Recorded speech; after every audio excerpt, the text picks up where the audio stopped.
By July 2026, the pavement at Jantar Mantar was slick with rain and suffocating humidity. The thousands of students gathered here were driven by an anger no weather could wash away. These teenagers had sacrificed years for a shot at medical school. They had studied 18 hours a day while their families mortgaged farmland to afford coaching fees. Then the system broke. The NEET medical exam paper had been pre-sold the night before. This leak revealed a syndicate of corruption embedded within the CBSE and the broader educational framework. Years of work were instantly reduced to ash. The collapse of these futures ignited a rapid, uncontrollable rage across the country.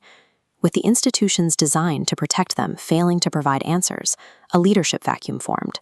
In response, teenagers with no political experience began building a nationwide insurgency from the ground up.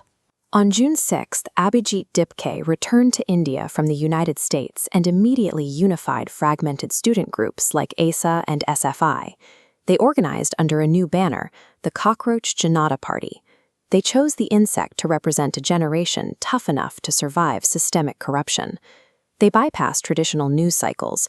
Operating through encrypted Discord servers, they coordinated a digital strike on June 30th, flooding the internet with demands for the education minister's resignation. To sustain the physical protest, they engineered an invisible supply chain. Diaspora Indians and parents used commercial food delivery apps to bypass police blockades and feed the protesters directly. By weaponizing everyday technology, these students created a decentralized logistics network. Traditional riot control tactics were not equipped to shut down Swiggy and Zomato. On June 28th, the movement gained a veteran catalyst, the innovator Sonam Wangchuk. Known for his climate engineering work and the SEKML campus, Wangchuk brought immediate international credibility to the students' demands. But his presence also introduced a critical complication. During the 2025 Ladakh violence, Wangchuk had been arrested under the National Security Act. That intelligence file changed the state's perspective. Intelligence agencies began treating Wangchuk's hunger strike as an active threat to national security. Police retaliation against the logistics network followed. In Ghaziabad, authorities raided the home of a man named Junaid, detaining his family because he had distributed free food and water for 34 days. Surveillance reached a new extreme. Delhi police began scanning discarded food wrappers on the street, tracking batch numbers to hunt down and threaten local suppliers. The tension broke on the night of July 17th, amid claims of an assassination plot against Wangchuk. The panic drew in major opposition figures, including Mamata Banerjee, who mobilized her party in support.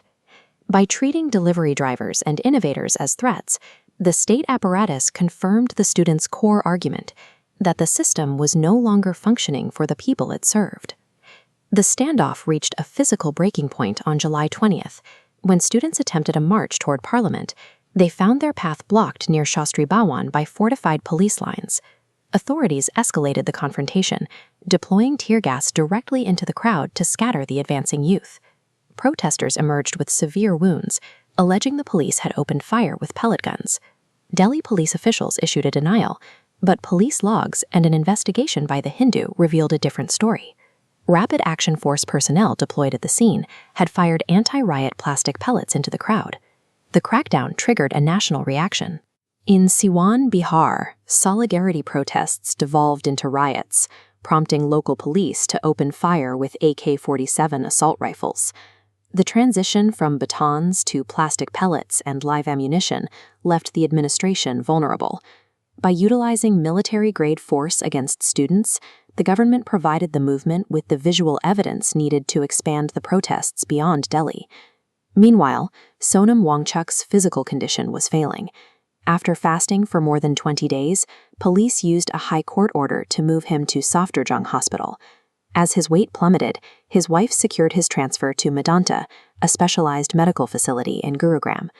Realizing the situation was expanding, the state attempted to de-escalate. The government offered 4 rounds of talks, dispatching Health Minister J.P. Nadda to personally ask Wangchuk to end his fast. Under pressure, the government surrendered 3 written concessions: amnesty for the protesting students, an open parliamentary debate on the exam leaks, and a guarantee of justice for the affected candidates. Then came the political casualty. Education Minister Dharmendra Pradhan formally submitted his resignation to the Prime Minister. The 2026 rebellion proved that while a government can deploy riot gear against its youth, digital ingenuity and endurance can dismantle the highest political seats.